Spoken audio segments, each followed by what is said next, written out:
Dans la Bible là, on ne répond pas par Jésus a dit je suis Dieu. Ou bien Jésus a dit je ne suis pas Dieu. Jésus il ne peut pas faire ça. Mais il y a les prophéties concernant sa venue qui annonçaient Dieu lui-même et qui sont accomplies de façon intégrale. Je donne juste une prophétie. Et toi-même, je te pose la question, qu'est-ce que tu penses de cette prophétie? Esaïe 35, verset 4. Esaïe 35, le verset 4 et Matthieu, chapitre 11, le verset 2 à 4. Parce que le mystère le plus voilé et qui paraît plus scandaleux, c'est le mystère du grand Dieu des cieux voilé dans un corps d'homme. Ça là, c'est la seule opération qui envoie beaucoup en enfer. Ça envoie les gens en enfer plus que les boîtes de nuit où les femmes dansent en string. Je le dis toujours, non? Tu entends ça?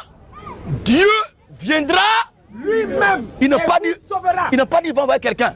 Mais Dieu viendra lui-même et vous sauvera. Alors, maintenant, comme il y a plusieurs dieux, pour ne pas qu'il y ait confusion dans l'esprit du peuple, il donne les indices, il donne des précisions, il donne des détails, il donne des indicatifs.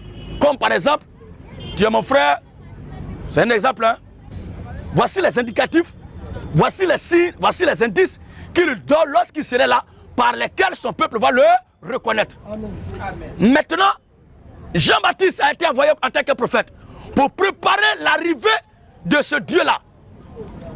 Jean-Baptiste a été envoyé en tant que prophète pour préparer le chemin du Seigneur, pour préparer le terrain en tant que maître de cérémonie qui doit présenter Dieu sur la scène. Jean-Baptiste, qu'est-ce qu'il fait? Matthieu 11, 2 à 6. Oui.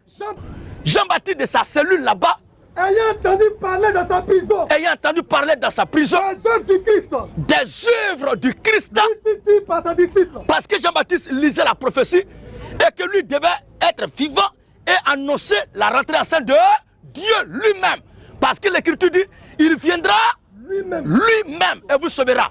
Jean-Baptiste envoie ses gars. Ayant entendu parler dans sa prison. Jean-Baptiste ayant entendu parler dans sa prison. Des œuvres du Christ. Lui fut-il par sa disciple. Lui fut-il par ses disciples. Es-tu celui qui doit venir? Es-tu celui qui doit venir? Nous devons nous attendre un autre.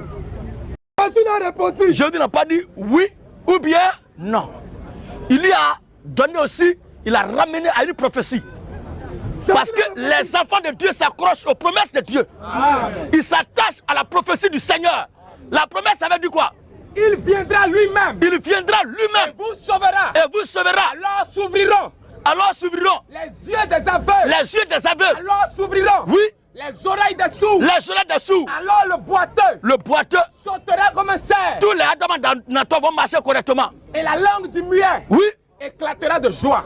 Alors, et Jean-Baptiste dit, es-tu celui qui doit venir? Es-tu celui qui doit venir? Nous devons nous attendre un autre. Ou bien on doit en attendre encore un autre. Et Jésus l'a répondu. Jésus l'a répondu. Allez rapporter à Jean. Allez-y rapporter à Jean. Ce que vous entendez. Ce que vous entendez. Et ce que vous voyez. Ce que vous voyez. Oui. Les aveugles voient. Les aveugles voient. Les boiteux marchent. Les boiteux marchent. Les lépreux sont purifiés. Les lépreux sont purifiés. Les sourds entendent. La mort ressuscite. Les morts ressuscitent. Et la bonne nouvelle est annoncée aux pauvres. Qui est venu? Je ne dis pas de comprendre. Je ne te demande pas. Mon ami, c'est pas une causerie de tout côté qu'à moi. Tu as posé une question concernant Jésus, non? Voici où Jésus a répondu. Quand toi tu écoutes ça là, quelle est l'analyse que tu fais? Parce que la prophétie avait annoncé la venue de Dieu, l'arrivée de Dieu, et comment est-ce qu'on devait le reconnaître? Jésus vient et dit ce qui a été annoncé là. Allez-y dire à Jean-Baptiste ce que vous voyez et ce que vous entendez. Est-ce que cette prophétie qui annonçait la venue de Dieu là est accomplie ou bien n'est pas accomplie?